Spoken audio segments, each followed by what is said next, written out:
Yemen के Houthi बागियों ने Israel के खिलाफ ऐलान जंग किया है। उसकी वजह यह है कि लगातार इजराइल के जो राइट विंग की फोर्सेस हैं वो मुसलमानों के खिलाफ बड़े प्रोटेस्ट कर रही है, जबकि इनके नए वजीर आजम नफ्ताली बेनेट जो हैं उन्होंने अपनी एयरफोर्स को हुक्म दिया है कि वो बमबारी गजा की पट्टी पर जारी रखे। हाल ये है कि आज तीसरा दिन हो गया है लगातार इजराइल के फाइटर जेट जो है वो गजा की पट्टी पर जाते हैं और वहां पर बमबारी करते हैं। फलस्तीनियों के खेत तबाह हो गए हैं और उनका जितना भी साजो सामान था या जितनी भी उनकी क्रॉप्स थी वो सारी की सारी बर्बाद हो गई हैं। इजराइल इस बिना पर हमास को, फलस्तीनियों को, हिजबुल्लाह को, ईरान को टारगेट कर रहा है ताकि इजराइल के नए वजीर आजम अपनी पॉपुलैरिटी यहूदियों के दरमियान कर सके। मामलात यहाँ तक पहुंच चुके हैं कि अब मस्जिद अल-अक्सा को लेकर यमन के हूसी बागी भी मैदान जंग में कूद चुके हैं। यमनी हूसी बागी किस तरह इजरायलियों के इस अग्रेशन को काउंटर करेंगे, तमाम चीजें आसान अल्फाज में डिटेल के साथ आपके रूबरू करवाएंगे। जो दोस्त हमारे इस चैनल हसनात टीवी पर नए हैं वो चैनल को सब्सक्राइब कर लें ताकि हक और सच सबसे पहले आप तक बर वक्त पहुंचता रहे। सबसे पहले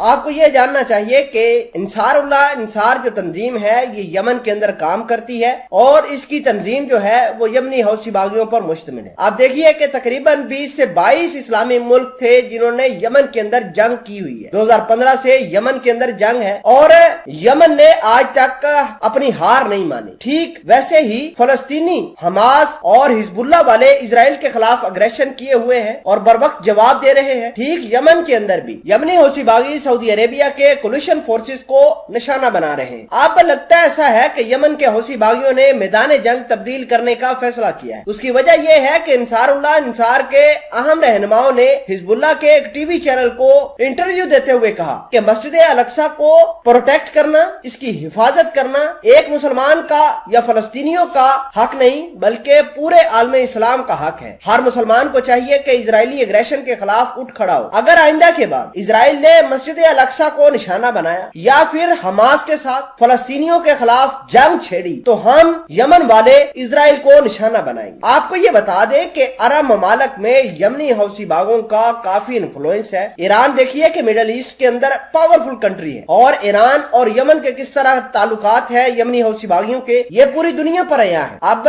बात यह है कि 3 दिन हो गए हैं। कल जुम्मे की नमाज के बाद भी फलस्तीनियों ने मस्जिद अल-अक्सा में जुम्मा की नमाज अदा करने के बाद इजरायलियों के अग्रेशन को नलीफाइड किया था और कहा था कि ये ज्यादती है मुसलमानों के साथ और यहूदी लगातार मुसलमानों को टारगेट कर रहे हैं। कभी वो प्रोटेस्ट करके मुसलमानों को निशाना बनाते हैं और कभी इनके वजीर आजम अपने हुक्म पर अपनी एयरफोर्स को फलस्तीन के अंदर उतार कर हमास के खिलाफ या फिर निहत्ते फलस्तीनियों को निशाना बनाते हैं। अब हालात ये है कि जो हस्पताल है उनको भी निशाना बनाया जाता है। 3 रोज गुजर गए हैं, तीनों रोज लगातार बमबारी की गई है। मजे की बात यह है कि इन हालात में इजराइल का ड्रोन जो था, पावरफुल ड्रोन, वो हमास ने मार गिराया है। तो आप इस पूरी रिपोर्ट के बारे में क्या कहते हैं? यमनी हौसी बागियों ने मस्जिद अल-अक्सा को जो प्रोटेक्ट करने का ऐलान किया है, इस हवाले से अगर आप कुछ कहना चाहते हैं तो कमेंट सेक्शन में जरूर बताइएगा।